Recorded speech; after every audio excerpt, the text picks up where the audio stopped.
इसके पिछले वाले वीडियो में आपने समांग विखंडन और विषमांग विखंडन के बारे में जाना, जिसके फलस्वरूप आपने देखा होगा जब समांग विखंडन हो रहा था तब मुक्त मूलक का निर्माण हो रहा था, और जब विषमांग विखंडन हो रहा था किसी अभिकर्मक की उपस्थिति में तब कार्बोकेटाइन कार्बो एनायन का निर्माण हो रहा था।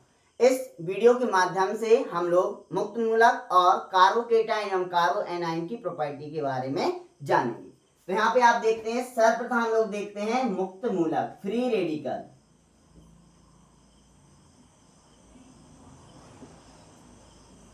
तो सबसे पहले हम देख लेते हैं मुक्त मूलक बनेगा कैसे। तो आपको पहले ही से पता है कि जो मुक्त मूलक हैं उनका निर्माण सहसंयोजी बंध के बंध विखंडन कैसे समांग बंध विखंडन के द्वारा होता है। किसकी उपस्थिति में? परावैंगनिक विकिरण या बोल सकते हैं सूर्य प्रकाश की उपस्थिति में अत्यधिक ताप पर एक किसमें टूट जाते हैं, मुक्त मूलक में परिवर्तित हो जाते। देखते हैं कैसे। यहाँ पे आप जैसे देखें CH3 इसे आपने क्या दिया, परावैंगनी विकिरण Hμ, बहुत ज्यादा आवृत्ति वाला प्रकाश दिया। तो यहाँ पे क्या हो जाएगा, साझे का इलेक्ट्रॉन, इस जो आपके साझे के इलेक्ट्रॉन है इसका इलेक्ट्रॉन इस कार्बन पे आ जाएगा, ये वाला इलेक्ट्रॉन इस कार्बन पे आ जाएगा, मतलब अपना अपना इलेक्ट्रॉन अपने अपने पास होगा। तो यहाँ पे आ जाएगा CH3 प्लस CH3 और क्या हो जाएंगे, मुक्त मूलक का निर्माण हो जाएगा। और इसका नाम क्या होगा, मैथिल मुक्त मूलक। इसका नाम भी क्या होगा, मैथिल मुक्त मूलक। ऐसे यदि हम देखें Cl2, क्लोरीन के पास भी क्या है, एक एक इलेक्ट्रॉन की साझेदारी है। जब इन पर भी परावैंगनी विकिरण डाला जाएगा तो इनका भी जो इलेक्ट्रॉन है उसका क्या हो जाएगा, सामांश विखंडन। तो इस क्लोरीन का इलेक्ट्रॉन इसके पास चला जाएगा, इसके पास एक क्लोरीन का इलेक्ट्रॉन इसके पास चला जाएगा, तो यहाँ पे भी क्या हो जाएगा, क्लोरीन मुक्त मूलक का निर्माण हो जाएगा।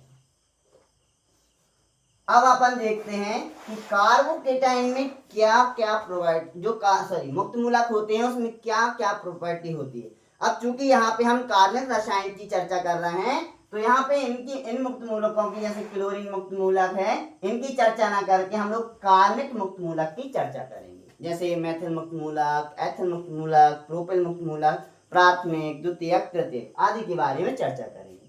तो हम लोग ने पहला पॉइंट जाना कि मुक्त मूलक का निर्माण कैसे होता है। मुक्त मूलक का निर्माण सहसंयोजी बंध के समांग विखंडन के फलस्वरूप होता है। अब अगला पॉइंट है गुण।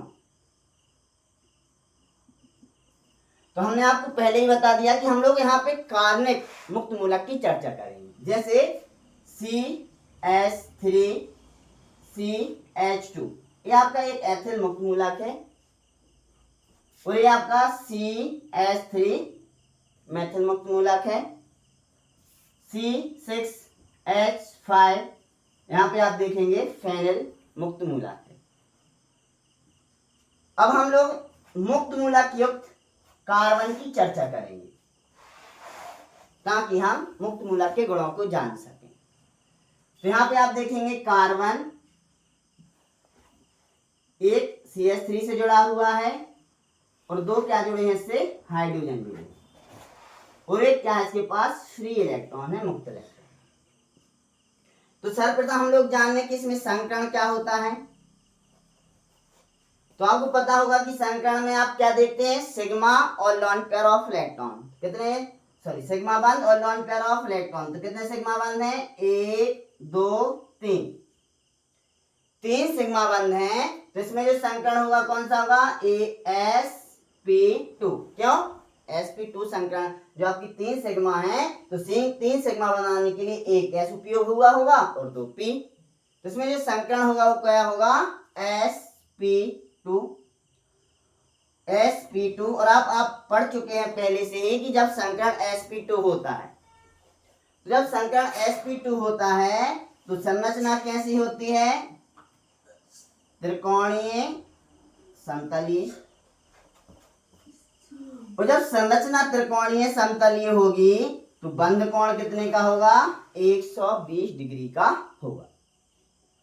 अब यहाँ पे और प्रॉपर्टी जानने के लिए हम कोशिश करेंगे कि कार्बन की संयोजकता कोष में उपस्थित कार्बन को बना लें और देख लें कि बंध कैसे बना रहा है।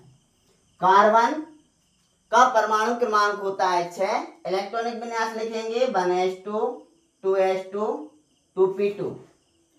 आपको पता है कि बंध बनाने में केवल संयोजकता कोष के इलेक्ट्रॉन भाग लेते हैं, तो s बनाएंगे और p बनाएंगे। s में कितने इलेक्ट्रॉन हैं? 2, और p में कितने हैं? 2। एक क्या है? ग्राउंड स्टेट में, अभी सामान्य अवस्था में है। जब इसका एक इलेक्ट्रॉन उत्तेजित होकर अगली कक्षा में चला जाएगा, मतलब ये कहां पर पहुंच जाएगा? उत्तेजित अवस्था में। अब क्या होगा कि इस कार्बन से आपको पता है कि एक कार्बन जोड़ने के लिए आ रहा है और 2 क्या आ रहे हैं? हाइड्रोजन जोड़ने के लिए। तो यहाँ पे आप देखेंगे एक S और 2 P कक्षक उपयोग होंगे, क्योंकि बंध कितने बनाने हैं? 3। तो एक इसका S उपयोग होगा और 2 P उपयोग होंगे। 3 लोग जोड़ने के लिए, कार्बन और 2 हाइड्रोजन। यदि इसमें समस्या है तो इसको समझ लीजिए। इस कार्बन से कितने लोग जोड़ने के लिए आ रहा है? 3 हाइड्रोजन। 1 2 3। तो इनमें कौन कौन से कक्षक उपयोग होंगे? एक S और 2 P। तो संकरण क्या होगा? sp2।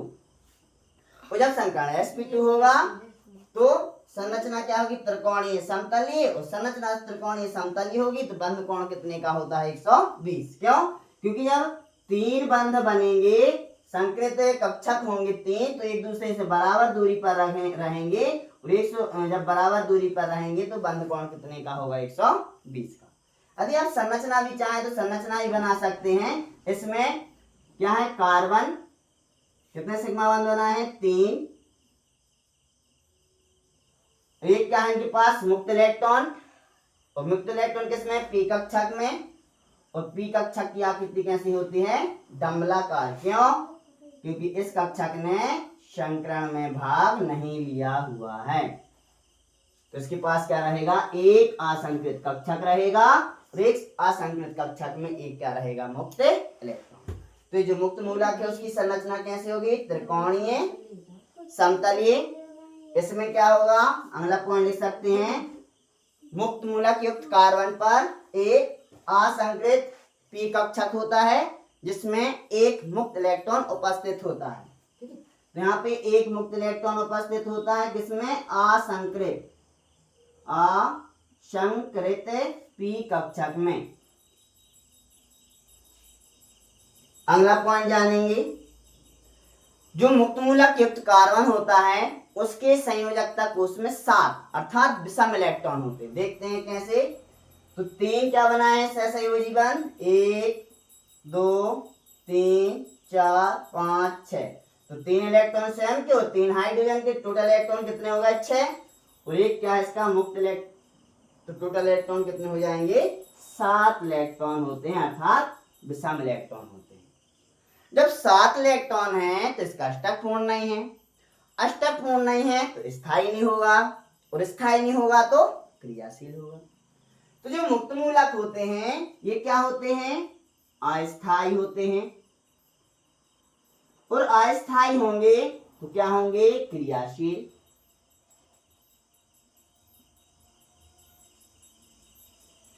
तो इस प्रकार आपने देखा कि क्या हमने क्या जान लिया?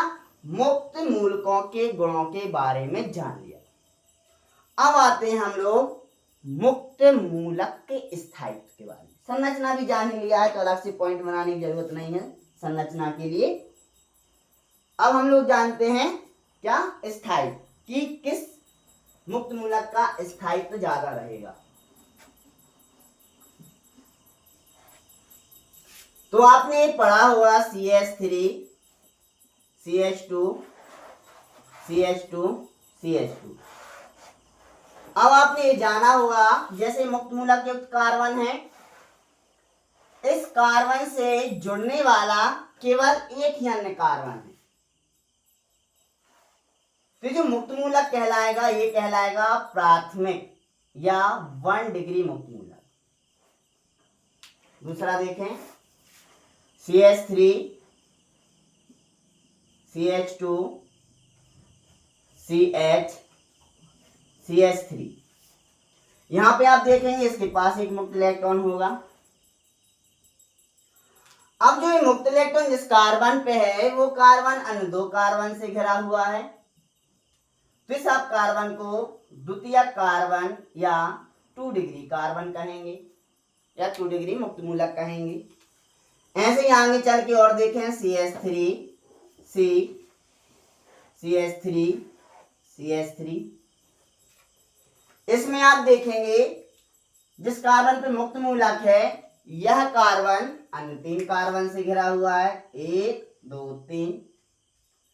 तो ये जो मुक्त मूलक है वह तृतीयक मुक्त मूलक कहलाएगा, या इसे क्या बोलेंगे 3 डिग्री या टर्सरी मुक्त मूलक।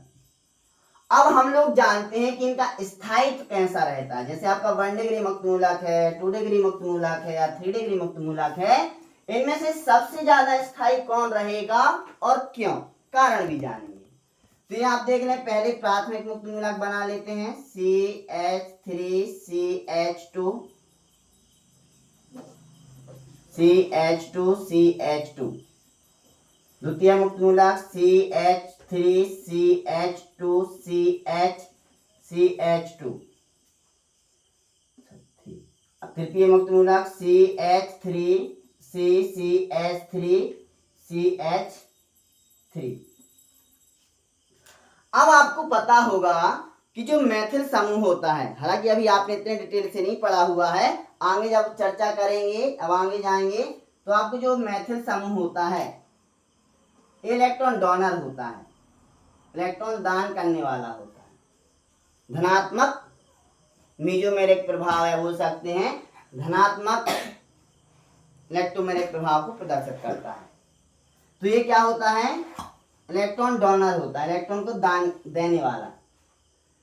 तो यहाँ पे आप जानेंगे कि ये कार्बन जिसके पास इलेक्ट्रॉन की कमी है, क्योंकि कितने इलेक्ट्रॉन है 7 इलेक्ट्रॉन, जब 7 इलेक्ट्रॉन है तो उसे क्या होगी इलेक्ट्रॉन की जरूरत, और इस इलेक्ट्रॉन की जरूरत पूरी करने वाला केवल कितना है, इस कार्बन से कितना कार्बन जुड़ा है, केवल 1।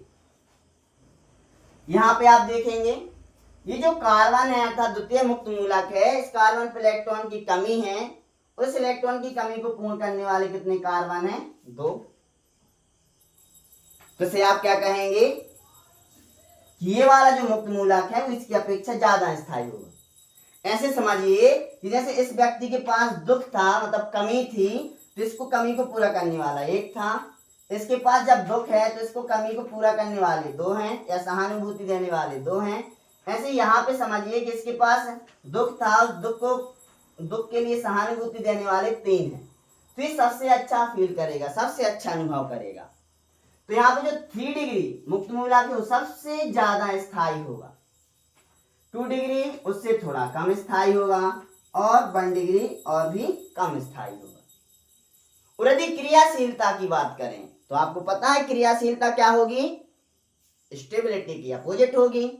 जब ये ज्यादा स्थायी है तो क्रियाशील कम होगा, तो सबसे ज्यादा क्रियाशील कौन होगा, 1 डिग्री, फिर 2 डिग्री, फिर 3 डिग्री। तो सबसे ज्यादा क्रियाशील कौन रहेगा, 1 डिग्री। और स्थायित्व कौन रहेगा, सबसे ज्यादा स्थायी रहेगा आपका 3 डिग्री। तो होता है मुक्त मूलक का स्थायित्व। अगले वीडियो में हम लोग जानेंगे कार्बोकेटाइन, उनके गुण, संरचना और स्थायित्व।